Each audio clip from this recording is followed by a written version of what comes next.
Should we do a real intro? Yeah. Ladies and gentlemen, welcome to 50% Facts. Today is our first, what do they call it? Virgin voyage? Okay. Isn't that what you do when you ride a boat for the first time? All right. Right? Yeah. As long as you aren't asking me to get out of the boat and swim across the equator. This is our first cherry-popping movie review. Now, Jimbo here knows a lot about movies, film, editing. That's the 50%. I know absolutely nothing, but I watch a lot of bullshit. So Jim is curating a list of movies that are semi-related, some classics, some brand new, to what not only we enjoy, but our topic, our business, fitness, etc., our lives, and hopefully your lives, so you can relate. Hopefully you go and watch it. Maybe you see the stream or the title of the show. You can go watch it and then listen to us, or you can listen to us and then go watch it. Comment to us on Twitter, Instagram, whatever. We'll get a discussion going, maybe learn something, maybe make new friends. And we'll probably do this once a month. If, by chance, these go really well and you guys enjoy them and there's enough movies that kind of tickle our fancy, we may do more. We may not. Who knows? But Jim will give you a quick summary of what we're talking about, and then we'll begin. All right. So, actually, before I get started, I want to shout out that I'm wearing my Westside versus the World hoodie today in honor of my friend Michael Fahey, who got married yesterday. Congratulations. And God bless his now wife, because I think that she, without her, he would not have been able to finish that film because it nearly took his life. I can't imagine making well, I guess I can. Projects are projects. A movie does seem extreme, but we've done some stupid things too. So yeah. It's all just a... I would say, though, that we probably won't ever review that film. We've talked about it a number of times. So we probably, because I'm a little too close to it. Yeah. And I'd step out and have somebody else sit here. That'd be okay with me too. But we did do a kind of a movie-ish review episode on that movie. If you guys haven't seen the movie, watch the movie and go back probably almost about a year, maybe a little more. Yeah. And we talked about it. Yeah. So my thought here is that there are connections to the broader world, and the movie that we're going to do next month is going to be Pumping Iron. And I had seen, I was actually listening to another podcast, and they were talking about a movie that Arnold was in, Terminator 2, and they were talking about the impression that they had when they first saw Pumping Iron. And I thought, well, these people are not, they're sports people, but they're not like lifter people, right? And like that film has had such a huge impact on everybody. But I wanted to jump on something that is, I think, more topical at the moment, and that is Fake Famous. It's on HBO Max.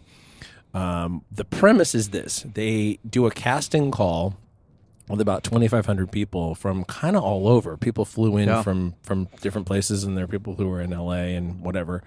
And they were trying to choose 3 people to essentially make fake famous, to on Instagram buy them followers, buy them likes or whatever, and to see like how companies responded, how sponsors responded, about how people responded to them. And they're near the beginning, there are a variety of different types of people that they talked to.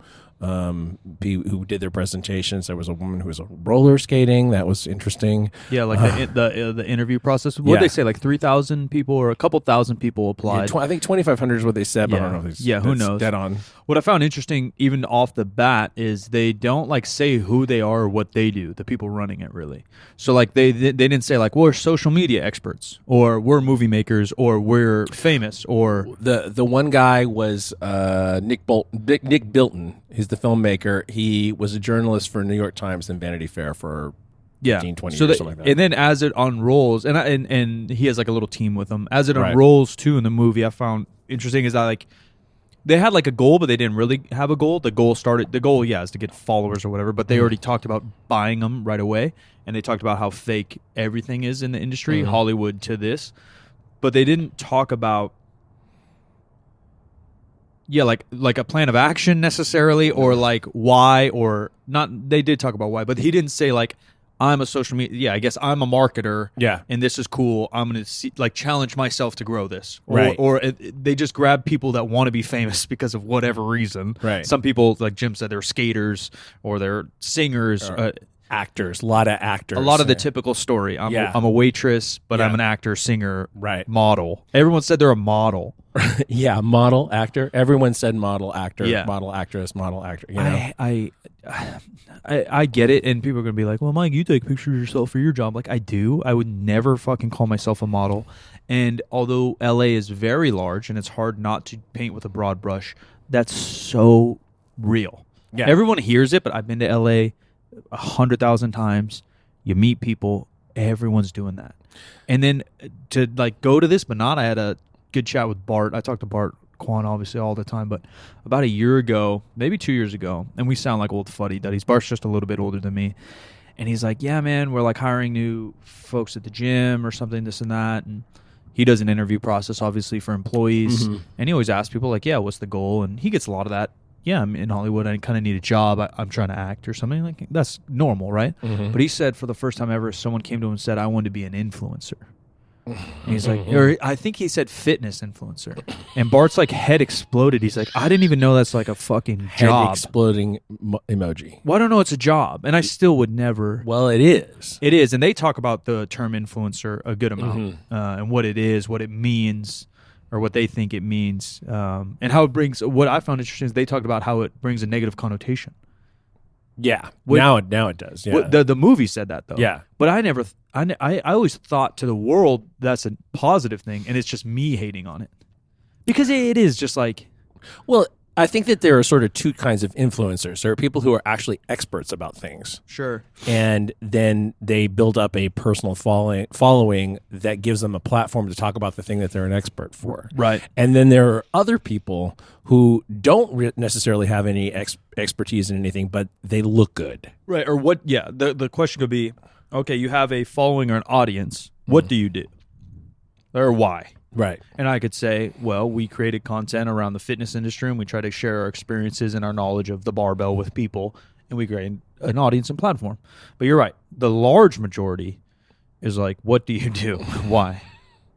Especially with Instagram. I think YouTube is a little bit different because there's more depth to it. Like, you could still be an idiot and not be known or have a skill per se. But even that, you know, you could have a team and you could have some creatives and you could be funny or you could be entertaining. Like, Instagram... You don't have to be entertaining. Like, you have to look kind of nice or like flex a Ferrari. And nowadays it is a little different, but you have the potential to grow. Right. Back in the day, back when we, were just getting onto Instagram, we were really trying to use it to get people to the content we were producing. Sure. It wasn't for Instagram consumption. You're trying to get somebody to, and that's still kind of largely where it is. Yeah. But I remember, and you might not remember this, that when we first started talking about working on stuff together our first podcast, you said, "Look, I want to be famous on Instagram, or YouTube or wherever. I want to have a platform because I want to speak to things." Yeah, I used to joke about that, like growing up and stuff. I might have told this story on the podcast. Maybe not. Your reaction will know. So I'm like 19. I never knew what the hell I wanted to do. And I think the background of that, too, is just like being an athlete. So, like, you want, like, credit. Like, I spent 30 hours every week or 40 hours every week while I'm still in high school trying to get better at basketball for 20 years or 15 years, right? So you want credit. Like, yeah, I want a crowd to cheer my name. Like, who the fuck doesn't? I've worked my tail off from age 8 until 18. Like, yeah, you want cool shit. I'm 19. I just dropped out of college. I'm working my tail off to go back to college to play basketball, and I'm at Subway. Does this ring a bell? Maybe, yeah. So I'm at Subway with my buddies after a workout, and this older lady's making my sandwich, and she talks to me, and she says, "Look at me." I said, "Excuse me?" I said, "Ham and cheese, ma'am." And she said, "Look at me." And I said, "Yeah." She said, "You remember me?" I said, "Excuse me, ma'am." She said, "You remember me. You're going to be famous. And you remember me." I said, I hope so. Thanks for easy on the vinegar. And I headed out and ate my sandwich with my boys. But I told my mom that, and she's like, maybe she's right. I was like, I don't know. And I would never, ever. She's your gypsy fortune teller. I would never consider myself famous here. Because, again, I think fame means that you're like the elite of something. Yeah. And like you can't go to the grocery store. Yeah. Right? That's like what real fame is. Yeah. And like, has someone randomly recognize me in the public? Sure, that happens. But like, that's not fame. Like, if you're Dwayne Johnson, you can't go to a grocery store. Right. Like, you're going to get mobbed. Or, like, they even show clips in here when they're talking about that, and Lady Gaga's walking down, like, something, and people are grabbing her fucking arm and pulling her in the audience. Yeah, which is scary. Yeah, they're going wild, right? Like, I'm not even 1/1 billionth of that, right? Just because you have some followers on Instagram doesn't get you there. But you're right. Like, we always had, like, a craft, a story, a reason to do what we do, and then an audience built around that, rather than taking pictures of ourselves for no good reason that we'll figure out later, like what the why is, like how can I monetize it? So right. But the thing that it told me was, this is someone who is willing to put themselves out there and promote the thing that we're doing in a way that's harder for me. And it's still hard for me, you know, and likable, you know, affable, presents well, all that kind of stuff. It's like, okay, well, this is somebody that I can work with, and doesn't have ego issues. Yeah, that was, you know, that's a weird thing that I think about too. If we're talking about me for a second, is that I've chopped myself at the leg for sure with my internet growth and audience based on, I guess, morals and based on what I'd like to think is being open-minded, right? Like, I'm not black and white on topics. I'm not controversial. I don't cause drama, right? And that has stopped all of our careers at some point. But you're right. Like, I have, and now it's crazy because it's 10 years later. I've been doing it for a decade, so I don't think about it. But, like, yeah, you could probably find out a lot of weird things about me on the internet. I'm pretty much an open door. I make it a regular thing. Like, there's not a day I'm not doing something to hopefully help someone, entertain something, for the last 10 years. And that is like a commitment, again, versus what the movie's about. Right? Like, that's like me committing. And I remember I was at my aunt's funeral in Cleveland. This is maybe the 6 months before the podcast started, the first one. And I remember sitting in my aunt's couch, and I remember sitting there like, yeah, I think I need to, like, make this a career. Like, I don't know what. And I'm looking at Instagram, like, this is going to be a career somehow. Like, I'm going to grow this thing. And no one had followers there. Like, if you had 20K, it's insane. It's like 2011. You know, you're like, oh, shit. So it was like a conscious decision, again, to build a career on it rather than to, build fame on it. You're faking followers, you're faking... Which is the premise of how they go about that in this movie. Is it's all about buying fake shit. And like posing, being a poser. Right. Like, I've never even posted my real car on my Instagram. I've posted my collector car, like the car I bought for $8,000. You know, because I just don't do that. Like, that I don't need to do that. Right. I only posted selfies when Omar and Bart yelled at me for business to do it. You know, I don't. I post my list as like a journal. I have flown first class. I don't post it. Not. Yeah, I don't post it. Yeah. You know, like, stuff like that is what the premise of this movie is. And not that I fucking fly in private jets. Don't get the wrong. We don't got it like that yet, kids. But I have in my lifetime. Nor is that a goal. Yeah, I have in my lifetime. I treated my mother to a trip that way because she's never flown it. But that's not, hey, sipping my wine and taking a selfie. Right? Like, I guess intent of your content makes it so different from the circles that you and I run with to this movie. The Eric Helms, the Omar Isofs, the Bart Kwans. Like, what is the intent of what you're doing? Bart wanted to be a comedian. He wanted to be in movies. But he wanted to be in movies because he wanted to be an entertainer. Not because he wanted to, you know, be George Clooney with the Versace suit. Right. And even that's such a big difference. And even Clooney backed into it. I was just listening to something about him the other day. He's like, he like fucking cuts his hair with a Flobian. That's not actual bullshit. Like, I'm sure that on sets they cut your hair because they deal with everybody's hair, extras and everything, you know, so that it looks right with the. In his generation, he's probably a bad example because it's a slightly different generation. Even like, not that you didn't make money in the movies in 70s, 80s, 90s, but it's so like now it's such it's retarded. Like, it was just for the money. Yeah. Right. Intent of your content or intent of your career choices, intent of your posts, intent of your, right? Like, makes such a big difference. And I don't know what questions or if you want to work in chronological order of the movie, but things pop in my mind, which the movie does get really, or documentary gets really interesting when they start to bring up, they basically choose 3 people, and as those 3, they're all transplants to L.A. They're all from other places. Yeah, which I thought was an interesting point. Oh, well, that's what everyone in LA talks about. Yeah, Like, everybody's from somewhere else. Yeah, if you're from LA, you're totally cool and normal, and if you moved here, you're here for the wrong reasons, Right. and those are the people that quote unquote suck. Yeah. But the personal perspective of those 3 people, and I don't know, who knows, right? Because some documentaries are fed lines and scripted, and who knows. Yeah. But they show a cool. We'll get back to that. We'll circle back to that. I think they show a cool perspective on each person's personal journey with that moral line. Yeah. Because it really is. It becomes moral. And in our industry, just because, again, our intent is to educate, that moral line's real strict for me. I'm not going to sell you product I don't believe works. I'm not going to sell you companies, people, whatever. I think that's trash. So we don't do that.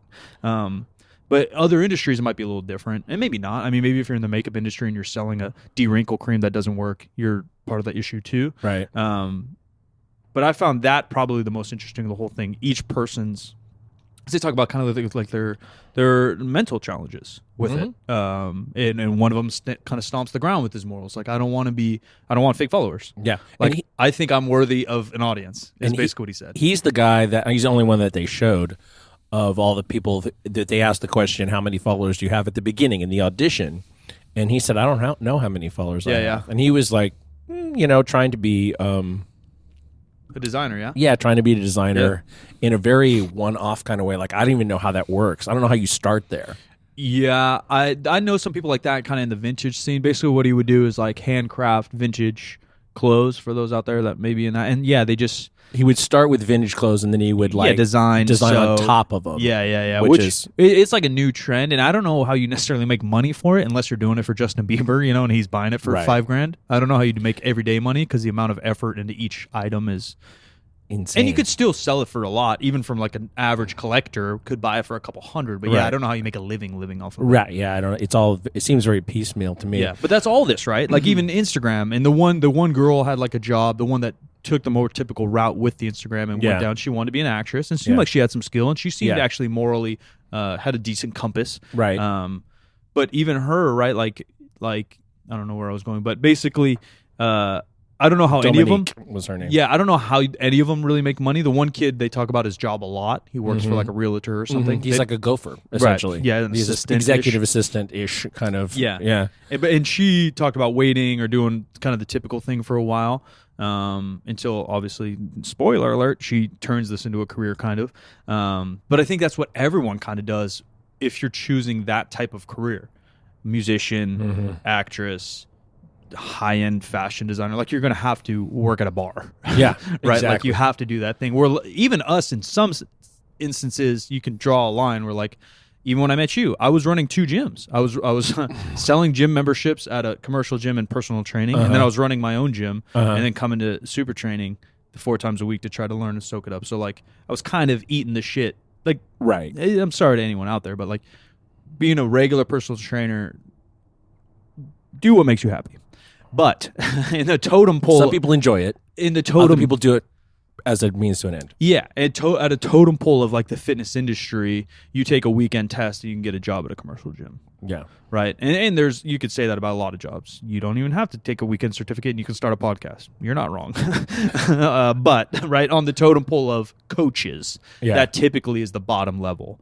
And that's why I mentioned that I was doing the quote unquote bar job while I was trying to figure out how to podcast or make YouTube or whatever the hell I do now. I don't even know what I do now.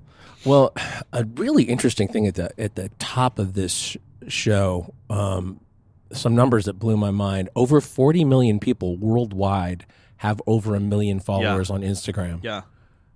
How many people are in the world? 9 billion? 8? 7? Sam? 7 billion? 7. Okay. So that's a lot, though. Yep. That's a pretty significant percentage.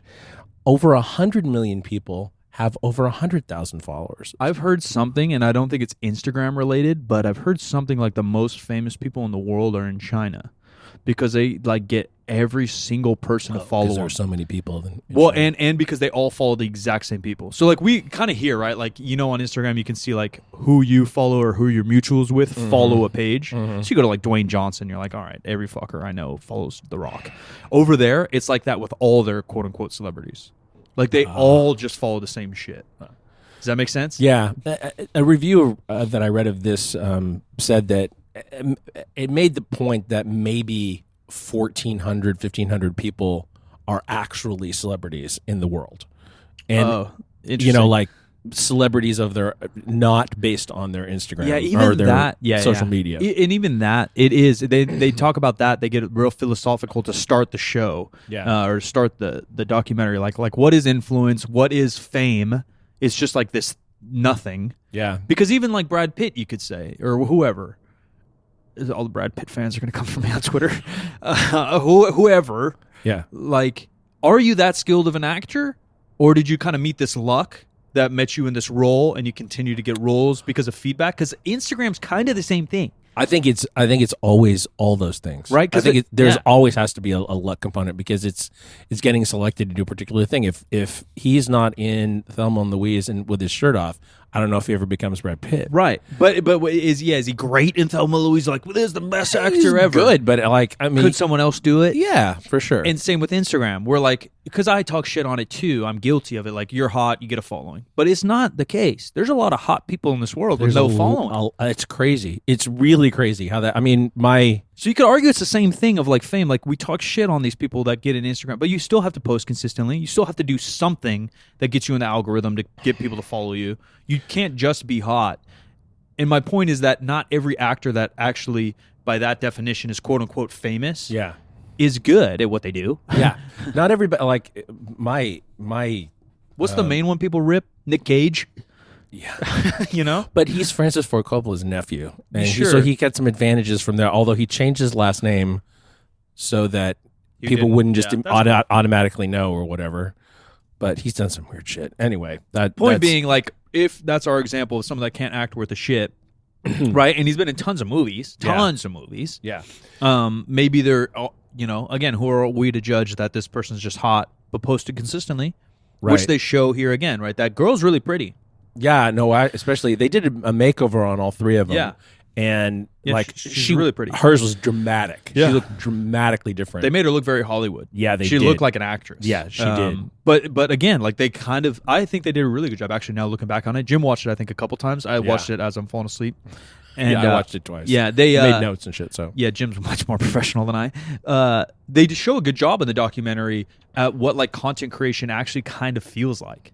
Yeah. Like her photo shoot, they're like, oh yeah, we're here for 5 hours. And then like cut scene, like, oh yeah, that lasted 5 days. We got to do another photo shoot. Right, yeah. And that is the feeling you get. Not everyone does photo shoots like they set up, although I have, and we did have. We have, yes. But that feeling like, oh, well, that lasted me 3 days. Okay, what content's next? What's next, yeah. And that feeling is really... stressful. Well, they call it.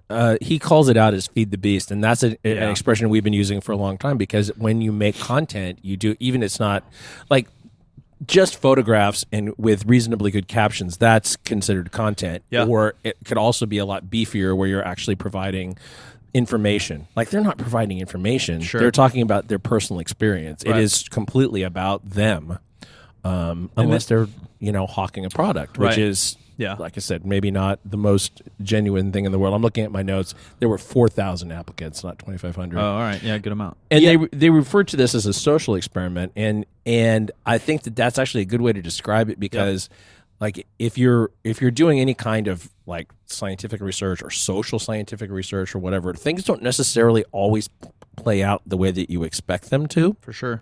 Like you have an idea, you have a hypothesis going into it that this is going to be what happens, or like this was such a social experiment where they're saying we don't know what's going to happen. Yeah. We're just going to throw the spaghetti against the wall and see what sticks. Yeah. So it sounds like the original premise was to buy fake followers, buy fake comments, and the goal then turned into the creators or the three test subjects getting free things or paid things, even from fake comments and fake followers, which I automatically knew that because of social experiments, everything we do, marketing, branding is a lifelong social experiment, that if you see someone with a following, whether you think it's fake or the otherwise, they're likely to gain organic followers too. If you see someone with 100,000 followers, they're going to gain followers faster than someone with 100 followers. Right. Just because of that social proof. You're like, oh, this person has some kind of value. Yeah. I'm going to follow that thing. Which later, again, to the same girl, what's her name? Dominique?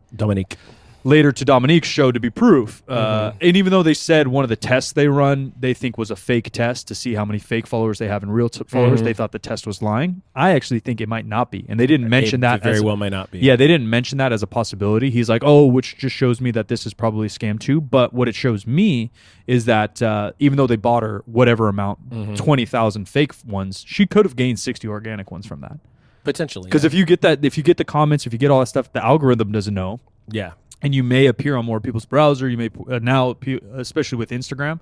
The interesting thing to me, it's not that interesting. I guess Instagram is like the first social media to be so pop culture-y, where Facebook is an international social media, 100%, and maybe arguably the first and godfather of it. But it's not so pop culture-y.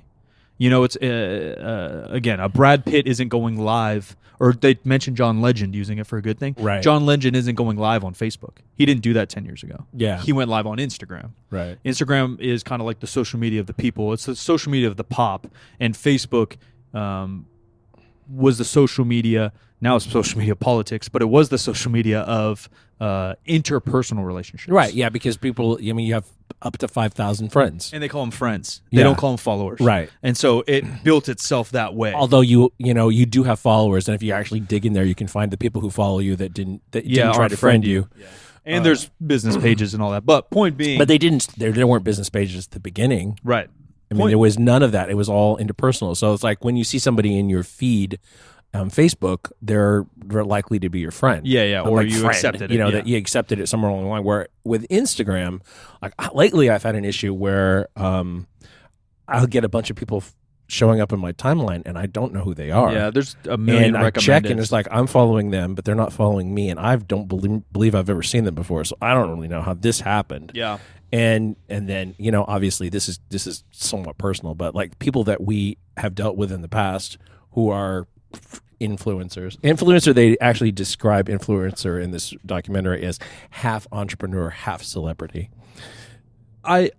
I also, the term entrepreneur kind of rubs me wrong just because of how people use it. Yeah. But like at its core, I think influencer and entrepreneur is cool if everyone automatically just like had morals.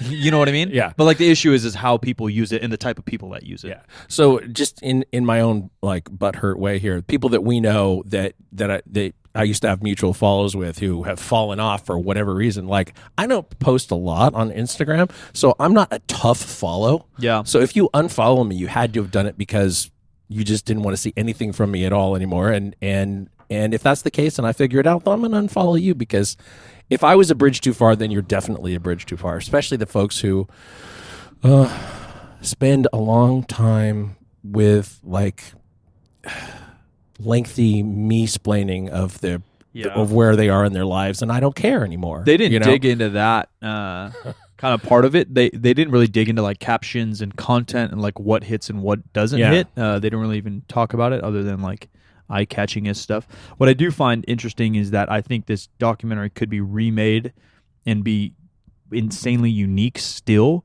if you chose a different platform. Yeah. Instagram's obviously, like I said, that's why I went into the explanation of that compared to Facebook. Yeah. But like YouTube, totally different conversation happening. Oh yeah. Yeah, I would watch that documentary. Yeah, Twitch, totally different conversation Yeah. happening. Podcast, even more difficult conversation happening. Twitter, like there's people that literally same thing. You choose a platform and you try to go. Yeah. Some people say like I'm going to try to grow my Twitter. Yeah. And they'll do whatever on there. Work on it. Yeah. Instagram, obviously, again, because it is pop culture, and it does now, like the quote-unquote influencer having a negative term, which, again, I didn't know the world thought influencers sucked. I just thought they sucked. And, yeah, everyone knows. Like, my mom knows. Everyone knows random chicks pick random bikini pics and go, and random dudes are sitting on Ferrari with their shirt off, and then they grow. But YouTube one, I think, would be interesting because, and maybe I'm biased, but I think the other ones, and I've talked about this in marketing and branding when I have conversations with companies or people I talk to, the amount of like skill, engagement, connection to the creator, there's a pyramid. and Instagram's the lowest. It's the bottom feeders.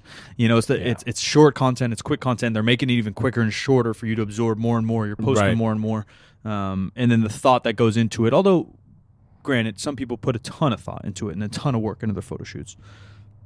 But broad brush that versus YouTube, which may be the next layer. Broad brush into Twitch or podcasts, which are arguably on the similar level for me, because you get it, depending on how you edit it, a raw, unfiltered version of that human being that you listen to for hours. Right. Twitch probably actually would take the top, because the typical Twitch streamer streams 40 to 80 hours a week. A lot, yeah. And the typical podcast guy, maybe 2 hours a week or something. But point being, you get that connection to who that person is, and they have to have something. Yeah, 'cause you're talking about like a continuum of how much exposure to the real person you get, I guess, is what we're saying. The longer you spend with them, the closer to the real person you get. It's hard to keep up an image, an attitude, a fake lifestyle for that many hours a week. It's just nearly impossible. Yeah, Instagram, you're taking one picture, which takes 3 seconds of a 24-hour day, where even this podcast is going to take, counting setup, 2 hours of our day. Right. And it's not edited. And again, some podcasts are built more like a story, so they're edited, or an interview or whatever. Point being, but even those, you're listening to them, you're more in touch with what they're doing, and I think the skill of the creator goes up with that. Where YouTube can be highly edited too. I've met and talked to people that literally can't put a logical sentence together in person. Somehow they come up with YouTube videos highly edited, every other word quick cuts. And a million cuts. They look like I don't know. You're probably Max Headroom. Do you remember Max Headroom? No. Okay. Max Headroom was a creation of British TV, but it was like a British-American hybrid thing, where this journalist in the future, and it was funny because it predicted the whole like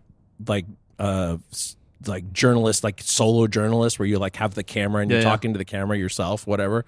This guy is hit in the head and he's in a coma, and they download his consciousness and they create this AI of him, and then he comes back, and so he's in the computer, and he's real, and the computer version of him creates a different personality over time. So it's not exactly him anymore. It looks a particular way, but the cuts were funny. They were intended to make you believe that he was CGI. Yeah. Anyway, so back to your point. YouTube, yes, that can happen, but the connection to all these things. So the point is of this thing, I think you can kind of, if you buy fake followers, and if you have even someone in marketing or social media, you can kind of grow a lot of accounts. Yeah. Where I just don't think you can make a world record or top level podcast, which is the randoms.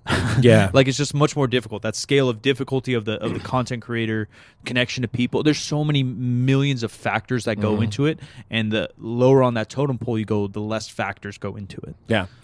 I am not 100% sure that the first podcast that we started caught wind on its own. Yeah. I think that there's a possibility that the owner of the platform that we were on is not somebody that I've talked to, but not somebody we know. Hit it with some bots initially to get it up into the Apple at the time iTunes algorithm. Yeah, you never know. But it sustained for a very long time. Years. Yeah, and when things were not going like that for it, so I don't know. Yeah. But it's the same thing. It's the same kind of thing here, where a little bit of juice at the beginning seems to potentially make a difference for them. But where was I going? I totally lost. I know. Actually, speaking of bots, there are people out there making millions on selling bots. The site that they use is called Famoid, Famoid, and they looked at it and said maybe 50% to 60% of famous people's followers are bots. Which is crazy. Yeah, I do wonder how real that is. And the other factor too, I've never bought a thing in my life, but you get bots. You do, for sure. Someone botted me on Twitch, so I have 50,000 followers that are definitely not real. Yeah. I probably have 10,000 followers on there, and you get random bots following you, and everyone does, right? You get random spam on your cell phone, you get random spam in your email. It's kind of similar thing with followers. And so maybe Kim Kardashian didn't buy them. Yeah. And maybe they just accumulated there, or a company that she had a contract with. Who knows, right? That's a really good point. Yeah, you don't know what happened. Maybe Kim Kardashian, because everyone will automatically say, like, Yeah. Kim Kardashian bought it. I'm like, no, that bitch is really famous. Like, she doesn't need to do that. She leaked a porn. Yeah. Her dad was famous. Yeah. She got adult famous and then married, arguably, in that second, was the most famous dude in the world, and Kanye. So, she has real followers, too. But everyone kind of has them. They just, systematically bought them, which I always thought from a business mind, I'm like, oh, that makes no sense. One, I just wouldn't do it. It seemed morally wrong to me. But two, it seems like I'm trying to sell things. This is my life. This is my career. And I want people to interact and I want people to help. Why would I buy bots? I can't help them deadlift. But again, what I even argued myself earlier is that if I had 1 million followers, chances are it would grow faster than the amount of followers I have right now because of the social proof of that number on my profile. Right. And actually, I can give you for instance, we're not going to do this, everybody. We're not going to do this. However, the Jim's Instagram account has about 7,000-ish followers. Yeah. If we had 10,000, we'd have swipe up on story, and that would and it would probably only cost us about $100. Yeah, which is wild to do that, to get to that point. And getting text messages, and you could completely make an argument for that. Yeah, no 100%. We're not going to do it because but how many companies I've got swipe up, you've got a big following and a swipe up, so there's like not that incentive. But man, if you didn't have that, no, I bet you there's tons of personal people that definitely do it, trying to grow, but I bet you 90% of companies do it. And it is just a segment of your audience that's ever going to buy anything anyway. Right. And so inflating your audience is probably not the worst thing. Yeah, it doesn't seem like a lot of negatives, sadly. Yeah. Besides my morals just feeling weird doing it. That's the problem. And then we're talking about new platforms. We're both on this new app, Clubhouse, which is just in beta. Yeah, it's an invite only at this point. Sorry, bitches, you're not allowed. But an interesting thing about it is that it's all vocal. It's all spoken stuff, and it's not for large part recorded. I was listening of. Yeah, I was right. I was listening to one the other day that actually did say it was recording, but for the most part, and now Mark Cuban is getting into podcasting. It's kind of a marriage of this Clubhouse thing, which is essentially a bunch of conference calls that you can listen in on, or participate in, or start your own, or whatever, and podcasting. So like, essentially, you could have a bunch of people on the same thing. I don't know how listenable that is, but people complain about Clubhouse because it's largely real time. Right. And podcast is what they call asynchronous, so you can listen to it whenever. The idea, I never thought about it because we talked about Clubhouse a little bit, and I looked at it, and I haven't really messed around with it too much. It's been a pretty crazy 2 weeks, but now that I think about it, and we're talking about it, I think Clubhouse could be really cool niche that you don't record it. Kind of like live music. Yeah. Like you go see your favorite band or you listen to their podcast, you listen to Joe Rogan's podcast, but how cool is it that you have a one-off conversation and you got to listen to it and be a part of it? Or going to see a stand-up comedian. Right. In person's always way funnier. Yeah. And maybe you get a little slightly unfiltered stuff, right? Because the Netflix edits the special a little different. And stand-up video stuff's funny too, but there could be a unique growth there, I think. And there's definitely... I'm going to bring this around to fitness in a second here. But there is a fitness component to that. Jason Khalipa's on there kind of a lot. Yeah, and they're doing like a mastermindy. A bunch of different things. Which is cool. Yeah, which is cool. Yeah, you can learn, you can talk. The people do that on Discord, on Twitch sometimes, and they'll drag someone into the conversation, like a random person, and do like a Q&A or a debate. They do it politically too. I think that's cool. You know, say we do like a live podcast that's not going to be recorded, and you I don't know if Clubhouse has this feature yet, but you have like a waiting list, and you can drag someone in, just ask a question, or do a 30-second segment, then you boot them out, and you boot them in. It's kind of a hand wave or hand raise. That's what I'm looking for. Yes, it's stuff like that I think could be really cool, not only for our content creation, but just in general, again, to add it a different aspect than that's just a chat room, just an audio chat room, or just a podcast. So an interesting thing about, back to the documentary for a minute, with both of the guys, they're reasonably good shape. One guy is on the softer side, but you see him shirtless a lot, a whole lot. Like he can, like, who knows, because you know how much weight the camera adds, so who knows what he actually like weighs. Doesn't have, abbish, but Sure. not, Yeah. soft abs. Definitely above average fit. Yeah, yeah. But used to be fat, Yeah. and in part like made that change because of I don't know, employability or popularity or whatever. Yeah. He's gay, so Yeah. the other guy, like, he's the one that they take to a gym, and they said it's like a warehouse, whatever. But that looks like a real gym to me. That didn't look like a warehouse. No. It was definitely a boot camp Hollywood gym. In Gardena, which is a shitty part of LA. Yeah, not great. But it's a big space, so that's probably why it's not, Yeah. And he and another guy one flip of a giant tire, probably 700-800 pound tire. Yeah.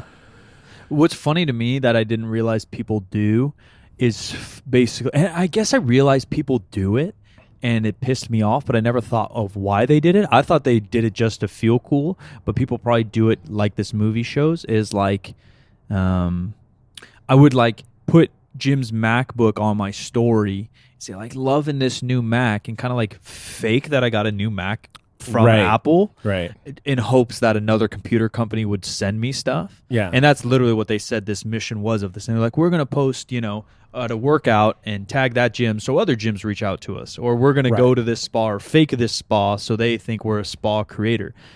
Like, maybe I'm dumb. You guys can think I'm dumb because I probably missed opportunities. That's never once crossed my fucking mind. Yeah. Like, I'll shout things out that I enjoy, like Spike Energy Drink. Never paid me, never sponsored me, never even sent me a free case ever. I've bought in every one I've ever drank. And I post them because I think it's delicious and has a shit ton of caffeine, right? But I don't do that in hopes that Rockstar is like, this guy loves energy drinks, we're sending him energy drinks. Like, that'd be cool. And stuff like that might have happened over the last 10 years, but that's never my intent to post that. But that was literally their intent. Like, all right, what do you want? Like, oh, this microphone. All right, we're going to post this Sennheiser so that Rode reaches out to us. Like, it is a good strategy, and on my moral compass, it's not the worst and it's not the best. It's even. Like, it's not the slimiest thing by any means. It's a little bit of the business now, but it's just never crossed my mind. And that was their sole mission. We're going to pretend you're at the Hilton pool because then the Marriott pool is going to invite you for a spa day. Yeah. And I'm just like, whoa. Yeah, I wouldn't have thought of that, but there's excuse me, it's kind of whatever vertical you're trying to work in. You know? Like if you're trying hospitality, right, post a lot of hospitality stuff, and then you start getting it. You get attention from hospitality people. Yeah. Like we get in.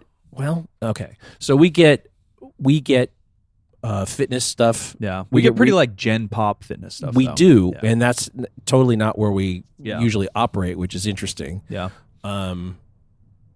We're testing a product right now because we haven't really had ads on the show in a while, other than for our own stuff, which is we're going to get there in a minute.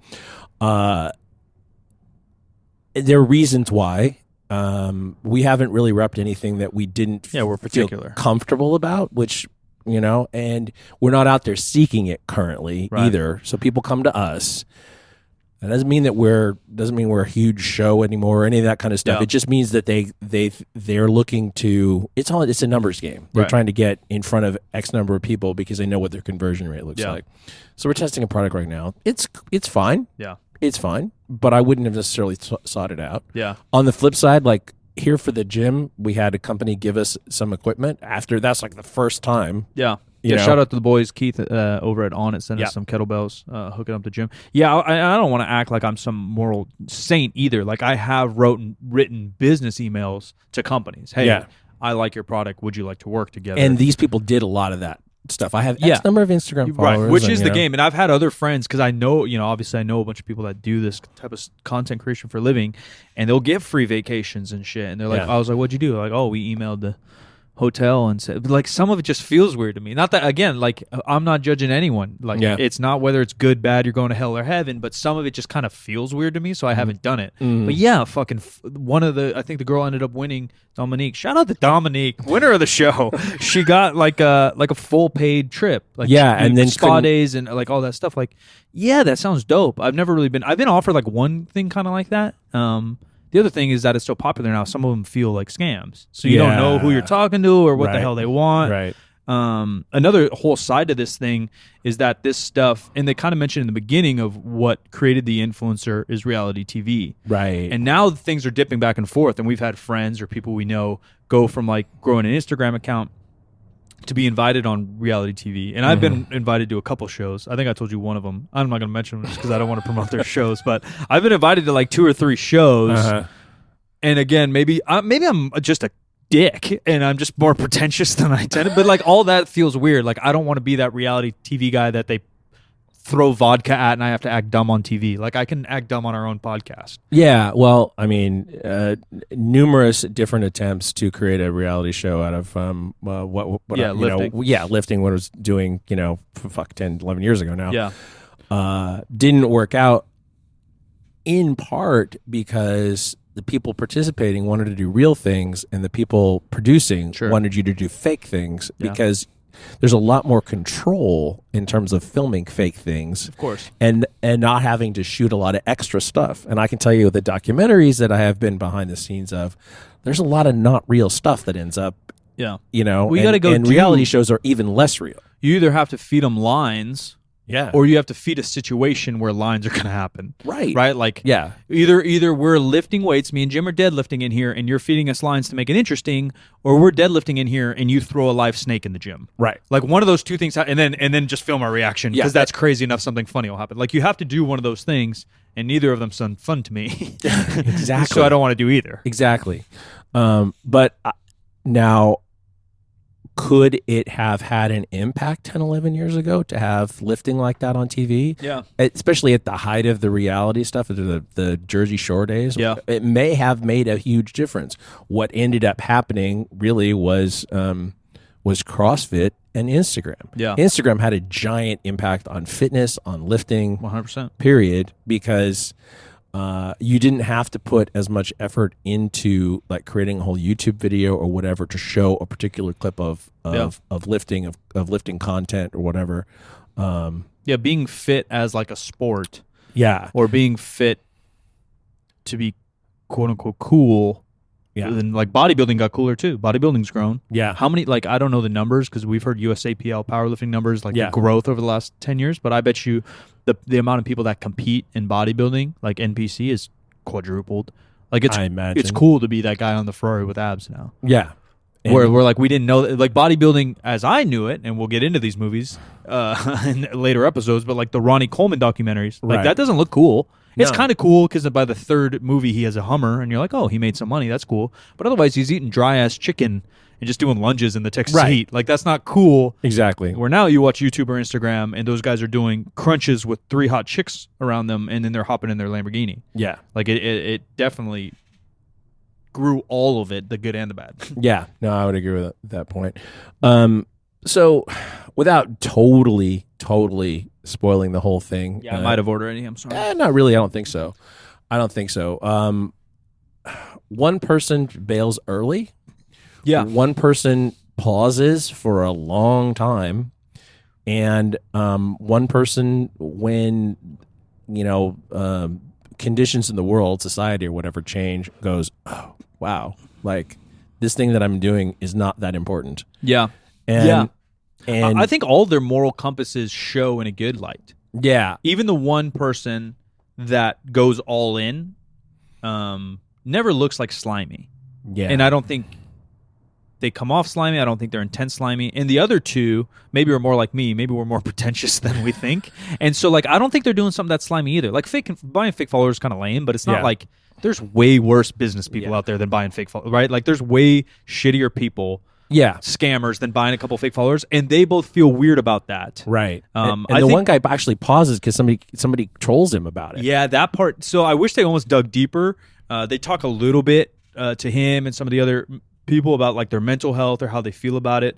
I don't know if I was watching a YouTube video or even just other streamers, other content creators, because it is like mental health's a huge thing right now because of COVID and the world, right? Suicide rates in young people is up. Like there's a bunch of craziness happening, but and a lot of social media mental health people are talking about like the consumption of media and how fast it moves, and then the comparison that you have to do looking at these rich famous people all day and idolizing that rather than like, even if you idolize LeBron James, you idolize that he's dunking on people, right? Like, so you can go outside and practice dunking on people, like, not that you're going to be him, but right, like it's kind of a healthy-ish comparison. You like what he does and it's a healthy sport, where now you're just comparing like how that person looks compared to you.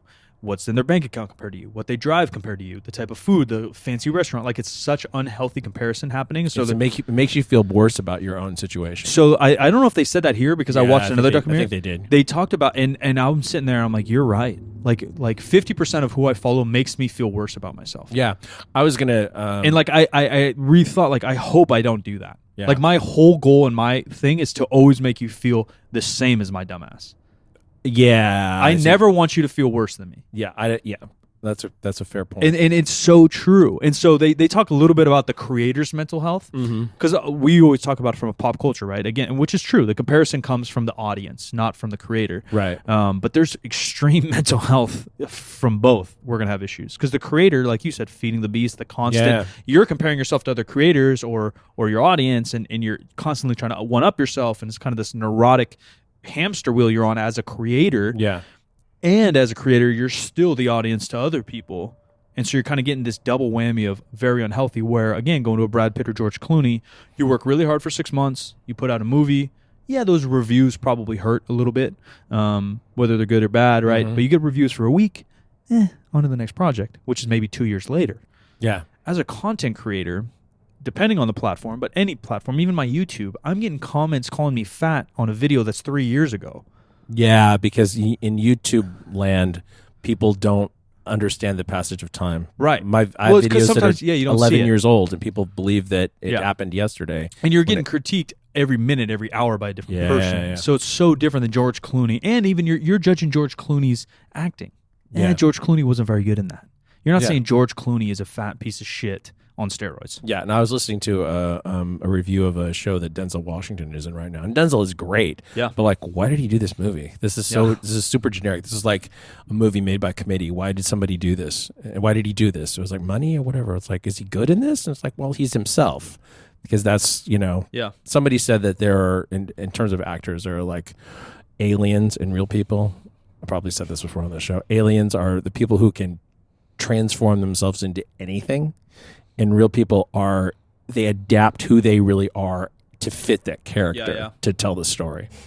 And he's definitely the latter. Yeah. So he's kind of a little bit himself in everything. It's like, Training Day was the most asshole Denzel Washington ever is. But he's not that different from Remember the Titans coach. Like, he's kind of an ass. He's like a mild asshole there. Yeah. Right, exactly. Yeah, it is interesting. But and so going to the point of the two guys kind of pausing or not, they talk about their mental health. But I do wish it's all just like a different movie, really. But the mental health of the audience and the mental health of the creator, I think will be topics we'll be seeing for a very long time. Yeah, and I think they kind of try to do that with the Social Dilemma a little bit in terms of that. I did not like that show. I got to tell you, I was falling asleep and I turned it off and I didn't go back to it. I was going to try to actually have watched it by the time this happened. I know you've seen it, but I watched it when it came out. I don't. There's so much of the just side bullshit stuff that this show doesn't have. Yeah. The recreations and weird Pixar Inside Out kind of scenes where you're supposed to be seeing inside the person's brain or whatever. Like, I could get it without that level of whatever. Yeah, some people, I think, that make documentaries feel like the content isn't good, so then they add in all this fluff rather than necessary. Where this one had zero fluff. Yeah. This felt like if somebody took one of the older MTV things and made it feel more authentic. I was going to say even just a YouTube video, like a good YouTube video. Like a good YouTube video. Yeah, like a really good one. Yeah, like a semi-produced YouTube video where it was kind of raw footagey. Yeah, but it's good 4K content though. It looked amazing. No, yeah, it did. Yeah, it felt, and some of those are really good. The True Lives on MTV. Yeah, I think those are really well shot. They're basic, condensed half-an-hour documentaries on a certain topic that follow 1 to 3 people, and you can learn a lot about people. And I mean, maybe I'm biased because it's like my era of MTV that I watched a lot. But this did 100% kind of feel like that. So, to bring it back around to fitness before we bring this one in for a landing, they used fitness as part of a broad portfolio for a couple of them. Like, one of them just about how he looked, and one of them in a performative way. They had him in gyms and stuff like that. Trying to get free workouts with trainers. But they took kind of a broad perspective on all in terms of activities for all of them. For at least for 2 of them, they did like fancy vacation spots and that kind of stuff, or high end products, that spa shit, whatever. The other guy, they never really did for him what would have worked in the vertical he was trying to go to. Yeah, I think because we don't know how it was edited and actually filmed, and again, we've been around people that literally make movies, and he could have called it quits really early in the show. Yeah. That's what it kind of felt like to me. So they never got to that, but they wanted him to go timeline for timeline, so they kind of pushed his timeline out. Yeah. Because you're right. Like, they never basically they built the character of who these Instagrammers were with the other two and not him. Yeah. Yeah. And his own content that you see, the Instagram content you see before he gets becomes part of this project, is better. Yeah, it's good. Yeah, it's like kind of high produced. Yeah. Yeah, it's better than what they do with him. Yeah, but then again, if you're not buying the followers, you're not playing. I think why they chose the Hilton Hotel spa thing with the other two is that is just like the typical thing. Yeah. And again, because of many things they said that are actually more relevant and better me thinking about them than watching it. Talking about making people feel bad in a way. Yeah. And making people, these quote unquote influencers, make you want to be me. Mm-hmm. Right. And so that's why they chose those verticals, right? Like, oh, damn, they eat that $1 billion steak and that $1 billion hotel with the $1 billion car and the hot chick. Rather than the other guy was actually kind of creating content. Yeah, he was already. Yeah. But you know what I mean? Like normal, what I like about organic, authentic content. Right. He was just doing him. Yeah, exactly. And I'm not sure exactly how to approach this. I'm just throw it out there, and maybe we'll do it in terms of a number scale or percentages or whatever. Yeah. People that we're aware of who have made have created large followings in the fitness world. Yeah. Right now, people that we know, people we know of, whatever. To what extent do we think that is all authentic growth, and to what? How many people bought shit? Yeah. I would say with the people we know, I would say I honestly only think maybe 20% probably bought stuff. Mm-hmm. Is probably what I would say, because a lot of the people we know, especially the people we associate with, but let's even say people in our medium to outer circle that we know, a lot of them have been doing it for a long time. Yeah. And just chances are you're going to go somewhere. Yeah. You know what I mean? You do it for 5 to 8 years, you're going to go somewhere. But we do know people in our circle for sure. I know that people have bought followers. Yeah. Okay, what about how reflective their Instagram is of their actual life? So 100% being that their life is their Instagram. Yeah. And the opposite. See, this is where I have mental health issues, is I get caught up thinking like, fuck, these guys are killing it. You know? So-and-so has a Escalade. All that, so-and-so has a Lambo. Yeah. Yeah. Or, man, they must be so happy. Look at them. Yeah. And so in my head, because I still am... I've been referencing the Lost Boys a lot from Peter Pan. It's just because I feel like a kid still. I thought you were thinking about the vampire movie going. No, I've never seen that. It's right, 90s. Omar talks about it a lot though. Yes. I got a fucking Jedi braid in my head. I'm a kid, and so I'm still back here damn, they're really love life and killing it. So in my head, they're 100%, but truth is probably even fitness and even these quote-unquote people that act all authentic and organic and try to relate to you and show vulnerability and kind of the typical virtue signaling, which is every single content creator now, they're probably 10 to 20% real life. And how many of them are walking around with abs all the time? Or do they take an absolute shit ton of pictures and just let it roll? I would say that percent actually goes up. I think a lot of people that we know aren't happy and starve themselves, work themselves to death, take a bunch of performance-enhancing drugs, and are kind of jacked. Yeah, I think that the percentage of performance-enhancing drug use is high. Yeah, that's really high. I think the eating disorder is high. I think the mental health is being unhealthy is high, and not that mine is healthy. I'm a wreck, but mine's just a wreck because I'm a wreck. I don't think I cause it to be a wreck.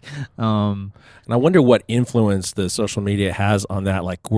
Are these things that these people were doing anyway? Like when you go to the Arnold or the Olympia, you see a bunch of people walking around who don't necessarily, especially years ago, didn't have any social media following because there almost wasn't social media. Which makes it better, though. Still crazy, jacked, but kind of fat jacked, and wearing almost no clothes, and toward what end? I guess creating their own persona, whether or not it really reflects who they are. Yeah, well, that's what goes back to the intent of the content. The first couple Olympias I went to, I don't know if respect's the right word, but I like that better because I know Johnny over here is taking loads of steroids and tanning the living fuck out of himself because he loves bodybuilding. He's turning himself into a Gucci bag. But he loves it. Yeah. Where now you go to the Arnold or Olympia and you're just kind of like, are you doing that just for this Instagram picture? Yeah. Right. That's a fair point. And again, to say one's right or wrong, whatever, it's your life. What do I give a fuck? But to me, I like the guy that fucking loves it. He loves catching a pump, saying what's up to people in the gym, listening to AC/DC, and going in the tanning booth for 10 hours a month. Yeah. Opposed to the guy that's just doing it because it might be cool for money or Instagram. Right. Yeah. That's a fair point. I think that, what was I going to say? I do wonder about how much performance enhancing drug use has increased because of Instagram and social media and stuff. Probably a lot. And I think that there's a mental health component to that. People don't want to say it, but I think it's really true. Sure. No, I don't think there's like real studies, but I know there's some. I think that if you say that there are no emotional side effects, you're wrong. There's a lot. In the long term, I even think there's light evidence showing like intellectual stuff that's affected by it. Yeah. And so it definitely is a real thing. And again, intent of content. Are you promoting to get people to think you're so cool with your big muscles, your abs, and 3 hot chicks? What's the point of that? Like, why? And some people, I don't know if it's self-awareness and they're just so in the how do I make money, how do I grow, how do I make money, how do I grow, they're not even thinking about that. Or is it other kind of mental health thing where they're so feeling less than self-conscious esteem that they have to build themselves up in a particular manner to feel better about themselves. A lot of it is, yes, sadly, mental health. And I say that term broadly, right? Some people may be diagnosably having issues, and some people might just be so self-conscious that they allow their actions to be more sporadic towards maybe something that's not overall fulfilling to them. And that's something that I just debate on myself every single day, right? Like, I like making money. It makes me feel good. I like freedom. I like financial freedom. And so am I doing that just because I love cars and I want to go buy, an Audi R8, which I'm going to do? Or is it, or is that my ego speaking? Oh, dude, I saw a Tesla Model S yesterday that had an iridescent silver wrap on it. Yeah. I thought I had accidentally time traveled. I love all that. Oh, yeah. It's crazy. Have you seen Gio's? No. Gio got like a chameleon, like bronze wrap. It's sick. Oh, right. Yeah, it's okay. really sick. I believe it. Yeah, it's really cool. Yeah. So I sort of the final piece of the impact on of social media and YouTube and whatever on the strength world is, what percentage do you think are faking how lifts look by using fake plates or angles or whatever, or trying to clean up how a lift looked? I actually think that's probably gone down because, like, typically, right, old adage was you'd be so dehydrated and so pumped full of steroids going into a bodybuilding show that you would lift fake weights so you didn't get injured. Yeah. Because you want your photo shoot to be when you're best conditioned, but you can't bench 400. Right. And that even is an old adage in all lifting. Like, the leaner you get, you got to do higher reps and not train heavy. But the truth is, a lot of that's the performance-enhancing drugs and how dehydrated you are from them, that your tendons can't keep up and you will get injured. Yeah. But for the normal person, if you're dieting, you can still lift heavy and probably be fine. Yeah. So I actually think not as much, I would like to think, because it's video, because of the kind of cancel or call out culture, that you're going to get caught. You're going to get caught with Photoshop. We've seen this over the last 10 years. Yeah. You're going to get caught with fake weights. We've seen this over the last 10 years. Maybe on like a lower scale, but if you're popular enough, someone's going to waste their time, analyze your video or picture, and call your ass out. Yeah, well, there's an instance that I certainly know about, and I'm not going to tell the full story, but it's somebody that wore a bench shirt and a raw meat and did it in such a way that it was not as noticeable to the people in the room, but was much more noticeable on social media. Yeah. I think there's always going to be, and that person's never confirmed that they did that, but I fucking know it because I have proof.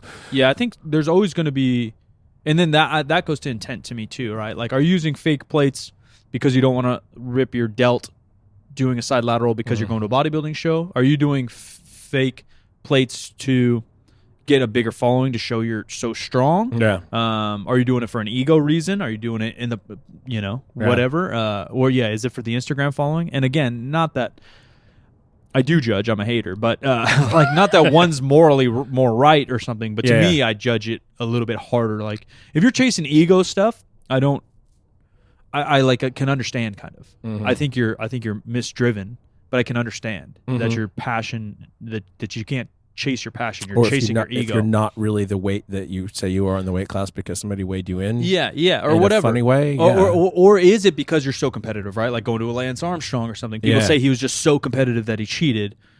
Is that ego? Is that passion? Is that competitive? Is that good? I don't know. It does get really... He certainly profited from it. Yeah, it gets really foggy. Really foggy. But the worst to me is if you're literally just doing it for likes. Then I'm just like, that's like the shallowest...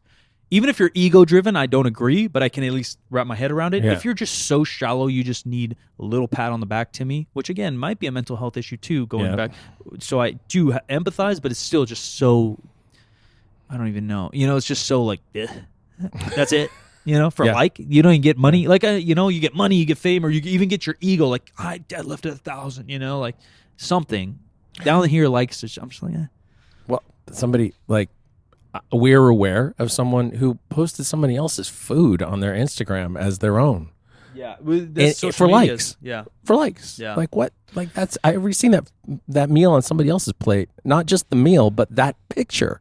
Yeah, like social media it really is a warped reality, and I think the issue is, and I'm in it. Trust me, don't act. I'm not acting like I'm saying I'm fucking in there. I'm on my phone way more than I want to admit. I'm in that shit, but I have definitely drawn lines because I've done it so long from my reality to that reality, and I'm not faking either of them. Yeah, I have a difficult time with social media, period, because I don't like to put myself out forward. And that, like the original podcast we did together, the reason I put myself on it was specifically because I would have to be on camera, or not camera, but on mic. We did not originally do video, and I'm almost positive that if I could have avoided it, I would have. Although those videos have tens and thousands of views, and so that would have been a mistake on my part. But it's like sense of I just don't want to throw myself out there, and the older I get, the harder it is. That's how I know that I'm not fake, because like I don't even think about it anymore, right? Because like it's not like okay, story time, put on the mic, hey, like I literally just turn it on because it is still me. Yeah. Like that part, because it's 10 years, I'm so beyond that, or how I speak here is very similar to how we speak off cam. Yeah. I speak maybe a little bit faster here, or I try to think more here because my words carry more responsibility to more ears. Yeah. So if I say something bad to Jim, when it's just me and you talking, I would be like, that's not what I meant, Jim, and then explain it. You can't really do that here. So I do put a little bit more thought into how I speak, because you can't take it back as well. Right. And I carry that responsibility with weight, but not fakeness. Yeah. So getting around to selling things. Yeah, hit them.